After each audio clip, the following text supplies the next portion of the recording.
people will say, some people, like, let's say some people can grow up in an Italian family or a hot family, right, where everybody's like loud, and somebody can grow up in a really quiet family, and that person who's in the quiet family around the Italian family or the hot family can be like, oh my gosh, it's so hard being around your family.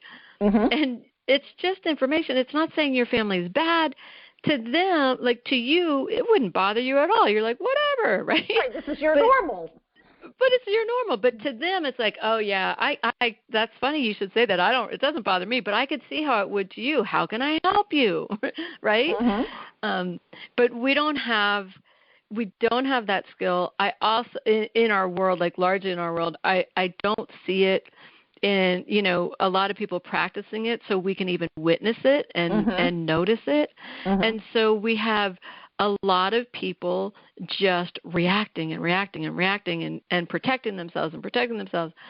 And it's honestly wreaking havoc. It wreaks havoc on relationships, on, job cultures, on cultures in general. It's very tough. I've worked with some teams, like, some women's soccer teams, and look, you're on the field and you're going to give each other feedback. You're pass the ball, like, hey, I'm open, or like, you got to mark that person. And if they're going to be like, don't talk to me like that, what, like getting really triggered on the field, you can't be a cohesive team. And you also have to watch, you're not going to call your teammates names.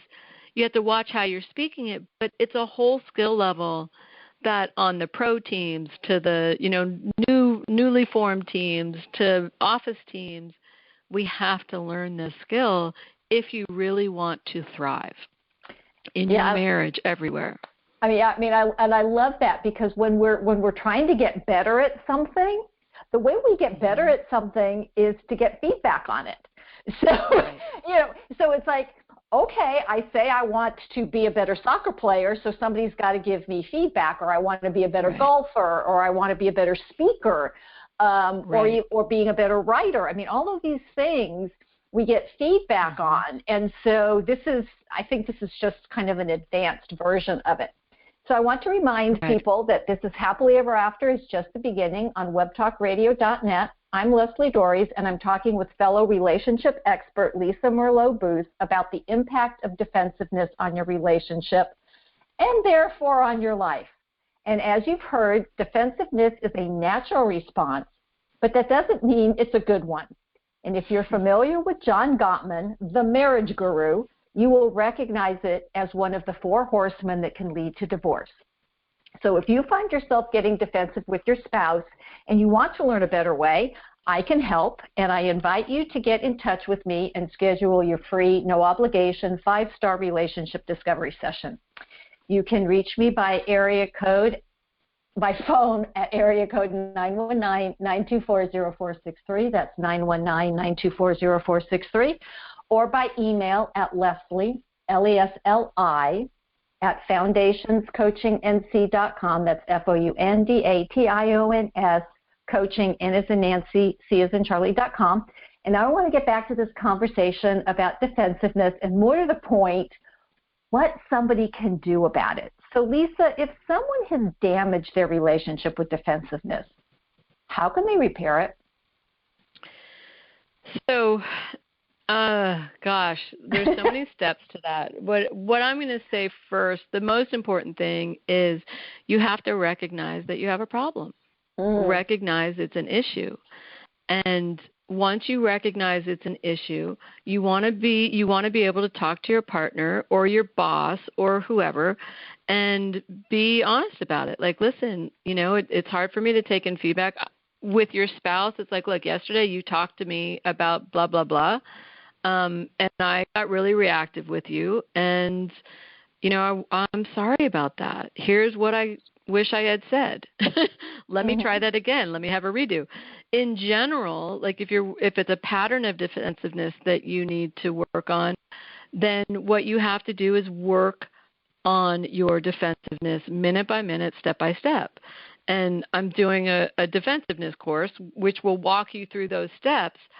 The first step of that is knowing that you have an issue and slowing yourself down. It's like, pause, don't even respond. Just stop and take a breath. And if you can start by first slowing yourself down, slow yourself down. Okay. Right? And then, there's lots of I call them phases of defensiveness that we go over in the course. And you want to recognize, like, what is your particular MO? What's your phase of defensiveness? How do you go through this? I was like, there's, regardless of your political views, right? Our last president was defensive on steroids. Could not take in feedback whatsoever, and his move was the best offense, and the best defense is a good offense. So he would spin it and attack, and so that kind of, our whole country watched that, and sometimes it got taken up with that being tough. And so, if you struggle with defensiveness, you got to get out of the idea that there's ever a reason to be defensive or there's ever an excuse to be defensive. And you need to know, no matter what, if you are being defensive, that is your problem, your issue. You are off. And if somebody else is being defensive, it's their issue. Okay, so Lisa, I'm going to stop you right there because I'm being attacked. Should I not be defensive?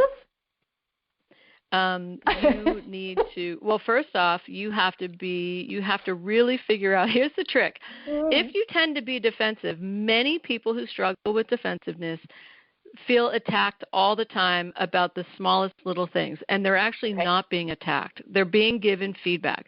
So you have to be able to recognize, is it an attack or is it feedback you don't like hearing?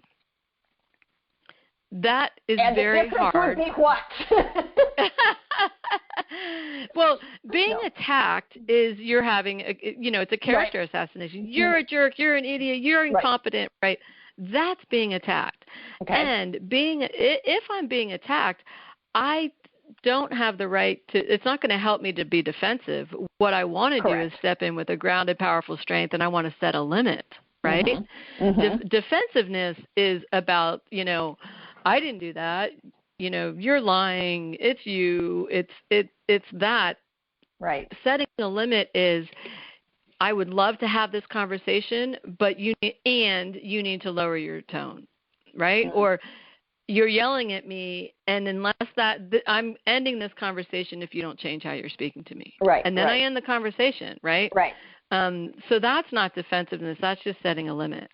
And boundaries. How do you tell the difference? Right. And somebody giving you feedback that you don't like means they're saying, hey, the last 3 weeks I've noticed that you've been coming into work late several days a week. And it's really been disruptive in our team meetings. And I want to know what's going on that you've been late. And two, I want us to come up with a plan so that you can work this issue, because it's getting to be an issue on the team, and that's not okay for me, right? That's not an attack. Right. And so you need to recognize, wait a second, is this true or is it not true? Right? Have I been late? Have I been, right? Are they doing, is it a character, like where they are calling me names when they're being disrespectful? Like, you have to be able to decipher what's going on. Well, I mean, and the example you gave, I think most people would recognize, well, yeah, I get it in business, right? I get it that I'm supposed to be at work by 8:30 in the morning, or I'm supposed to have, the weekly reports done by Friday at 3. I mean, so those are a lot of kind of fact-based, but a lot of what goes on in marriages, romantic relationships, family dynamics, it's not that factual. So that's very true. So let's say somebody says, so the last 3 times we went out with my family, you made jokes at my expense, and you were saying, you called me flighty, and then after that you said that sometimes I don't think, and I feel really disrespected about that, and it feels unsafe for me to be around you and my family because I feel like I'm the butt of the jokes. Okay. And I would like for you to really look at that and honor that. And if they're like, oh my gosh, you're too sensitive, you're always attacking me, there's nothing I can do that's right. Right. It's just good-natured teasing. Why are you taking it so seriously? Good-natured teasing or not, it hurts. Yeah. And I'm asking you as my partner to take what I'm saying into account and to not dismiss what I'm saying, right? And so that is the person who is being defensive. They are all about them. It's all about them protecting themselves. That's their whole journey right now, is protecting themselves. And so they're in their story. They're in the wrong story. So what makes it so difficult to acknowledge somebody else's story? Well, because you are, for you, you're making it about you being a bad person or a bad husband or a bad, whatever, or irresponsible.